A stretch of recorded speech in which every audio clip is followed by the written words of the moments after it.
What do you mean you don't like it? What kind of US citizen doesn't like JFK? Why aren't you a fan of JFK? Yo, why you do JFK like that? Doesn't like JFK. Okay, the rest was right on though. I am not gonna pretend that JFK was horrible, but he can't be that bad either. WTF was the JFK one? Wait a minute. John F. Kennedy was a bad president? Kennedy's a good president? What do you mean? Why you do JFK like that, man? The only one I deeply disagree with is JFK. He's pretty much my most favorite president. The only one I didn't agree with was JFK, but all the other ones are pretty accurate. I think Kennedy should have been rated good, but it's entirely your opinion. Wait, what's with JFK? Is he a bad president? What the hell was wrong with JFK? Is this guy Harvey Oswald's son or something? JFK was my dog, bro, one of the best. Why the hate for JFK? I'm confused on why you feel that way towards JFK. I thought a lot of people enjoyed him as a president.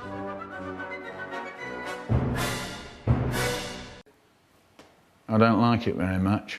Hello, nerds of the universe, and welcome to Nerd Talk. Alright, you've seen the title of this video. This is what so many of you wanted, so here it is. Today I'm going to be talking about why I think John F. Kennedy was a bad president and is severely overrated in US history. Before we get into it, remember, these are all just opinions, and if you feel differently, you are totally entitled to your opinions. But with that, let's get on with the video. Alright, so in analyzing a president based off of policy, there are three main areas to consider: foreign policy, domestic policy, and economic policy. It's also important to give the general weight of these policies compared to others. For example, during Eisenhower's presidency, America went into a recession, which is a pretty big deal. But we still consider him a pretty great president for the most part because of his enforcement of Brown v. Board of Education and the interstate highway having a lot more positive weight than the recession did. So first I want to talk about the things that JFK did right. Firstly, we have his domestic policy, which, in my opinion, is where he excelled the most. His support of civil rights within the government was very important from a social standpoint, though he was never able to actually pass many policy changes in that area. Those were largely achieved by his successor, Lyndon B. Johnson. He also passed into law the Equal Pay Act, which established more legal equality for women in the workplace. Secondly, we have economic policy. Through his controversial tax cuts, the US economy did start to rise significantly, though he was unable to alleviate the unemployment that was carried over from the Eisenhower recession. Unemployment remained at 6%. Third, though it has nothing to do with policy, he undoubtedly was one of the greatest speakers in American history, and definitely had one of the best rhetorics of any president. As Lin-Manuel Miranda would say, his power of speech was unimpeachable. Alright, now on to everything I don't like, mainly focusing on foreign policy, seeing as that is usually where he gets the most praise. First, let's start with the big one, the Bay of Pigs invasion. Quite possibly the worst invasion attempt in American history. Around 1,100 American soldiers were captured and Kennedy had to negotiate for their release. Fidel Castro used the poorly timed invasion to solidify his dictatorship in the eyes of the Cuban people, using the invasion to show that America was invading for imperialist purposes and that he was protecting Cuba. The result of this was more Soviet aid being handed to Cuba, and this event would be one of two major factors that led to the Cuban Missile Crisis, all stemming from an incredibly mistimed invasion of Cuba on Kennedy's part. Now, the most common defense I hear on Kennedy's behalf is that the CIA withheld information from him, and I will admit that this is true. The CIA had a tendency to tell presidents only half the story to achieve some further goal on their own. For example, during the Reagan administration, there was the Iran-Contra scandal. Though Reagan was aware that the hostages in Iran were being delayed to come home until after he won the election, he was largely unaware of the arms and drug trading that the CIA was doing. However, Reagan is still eligible to take blame for the events of the Iran-Contra scandal, and in a similar vein, I think Kennedy should at least take some blame for the Bay of Pigs invasion. But let's even say that the Bay of Pigs invasion was a failure purely because of the CIA. If we look at the motives of the president for the Bay of Pigs invasion, it's not very good either. The point of the Bay of Pigs invasion was to remove Fidel Castro by force and replace Cuba's leader with somebody that would be controlled by America. That isn't exactly the greatest or noblest reason to invade a foreign country. But even if you think that Kennedy is more of the victim in that scenario, there's a lot more to be said. Secondly, Kennedy entered us into Vietnam. Yes, you heard that right. It was Kennedy, not Johnson. Though it was Johnson that accelerated the effort, and he's largely to blame for the bulk of the effort, Kennedy was the man that sent those troops into Vietnam in the first place, and the chain of events would lead to us losing a war we should have never been in the first place. By 1963, 16,000 troops were already committed to Vietnam under Kennedy. Third on the list, we have Kennedy's response to the Berlin Wall being built. To give you some context, Germany was split during the Cold War into East and West Germany. West Germany was free market, while East Germany was communist. However, the capital of Germany, Berlin, was also split into two sides, East and West, with the west side of Berlin being free market, while the east side was communist. Berlin was entirely inside of the East German border and was a thorn in the Soviet side, because you could freely go from East to West Berlin, and many Germans, seeing the growth and prosperity of the West, started to migrate over to the other side. In response to this, the Soviet leader, Nikita Khrushchev, decided to build a wall between West and East Berlin to keep his people in. Now, of course, this is a bold and irritating move on Khrushchev's part, one that causes a lot of tension and probably requires a calm, cool, and collected response from the President of the United States to ease the tension and to not unnecessarily cause any possible conflict that could lead to something like World War III. So let's see how masterfully Kennedy dissolved this tense situation.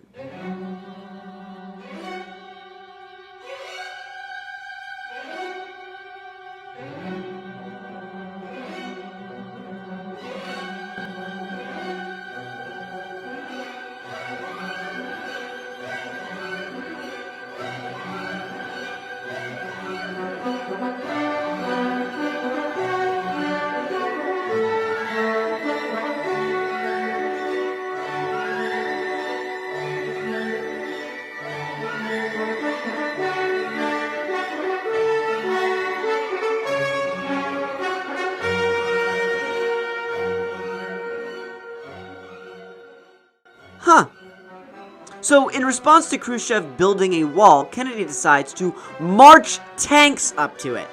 That's his plan. Let me break this down for you guys. The world is freaking out right now because the USA and Soviet Union are constantly on the brink of war, and both sides are trying to expand their influence without starting any conflict because it would definitely lead to World War III. And Kennedy decides to march tanks up to a wall in the most divided city in the world inside Soviet territory. As what? A show of strength? That's not a show of strength, it's a freaking threat. Imagine you're Khrushchev and you get word that Allied tanks are making their way towards your newly built wall in Berlin. You know what he might think? Holy crap, they're launching an attack or invasion. Maybe I should attack! Then why don't we attack them first? That was a totally plausible outcome of this scenario. If you start marching tanks up to your enemy's doorstep, they might fire on you immediately, and they would even be justified in doing so. Thankfully, instead of launching an attack, Khrushchev just mirrored Kennedy and supported the wall with tanks of his own. Him and Kennedy were able to make contact with one another, and the situation was eventually dissolved. None of this changed the fact that despite being credited with the opposite, Kennedy's actions nearly started World War III. Finally, we get to the Cuban Missile Crisis. This is where Kennedy gets the most credit for his decisive leadership that averted the disaster. And I will say that yes, he was able to solve the issue of the Cuban Missile Crisis. What people don't talk about is how it was Kennedy's actions that prompted the Soviets to set up missiles in Cuba in the first place. We already talked about the Bay of Pigs invasion, and how the embarrassing invasion attempt led to an increase in military support of Cuba by the Soviets. But what nobody talks about is that after the failed invasion, Kennedy put missiles in Italy and Turkey. Missiles that were in range of Moscow. Only then did the Soviets send missiles to Cuba. Guys, Kennedy did the equivalent of dousing his house in gasoline, telling an arsonist that his house is covered in gasoline, gives him a set of matches, and then being surprised when the arsonist sets his house on fire. But then, he's able to put the fire out and everyone hails him as a hero, but nobody talks about how he gave matches to the arsonist. I mean, that's what Kennedy did. He created the problems that he's credited with solving. He nearly started World War III twice, got us into Vietnam. Oh, and just a little cherry on top here, was the first president to spend over $100 billion in federal spending.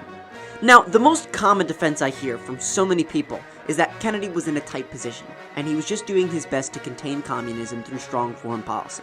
Now, I will admit that he was faced with more challenges than most presidents, but it doesn't give him a pass in screwing up royal with it. Abraham Lincoln was in a tough spot, much tougher than Kennedy's, and we don't remember Lincoln as a great president because he failed but tried his best. We remember him for winning! As for foreign policy, look, I like strong and sometimes confrontational foreign policy, but there is a big difference between strong and reckless.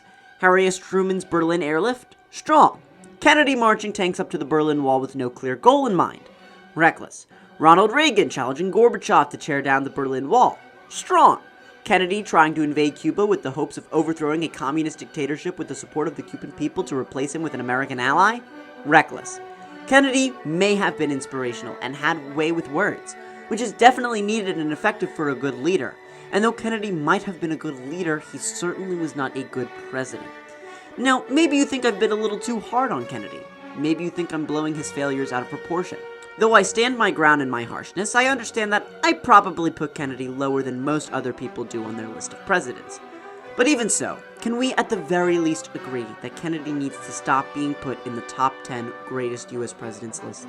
Can't we agree that his good and charismatic qualities plus his assassination has made him an overrated figure in US history? Can we at least agree on that? I hope I was able to teach you something in this video. And if you still like Kennedy and think he was a good president, that's totally fine by me. Everyone is entitled to their own opinions, and I just wanted to educate you all on why I don't think JFK was at all okay. Thank you everybody so much for watching. If you have other historical figures in US history that you want me to do a video on, please comment down below who that figure is and I might just come through. Follow me on Instagram and join my Discord server, links will be in the description below. And I'll see you nerds in the next video. Nerd out!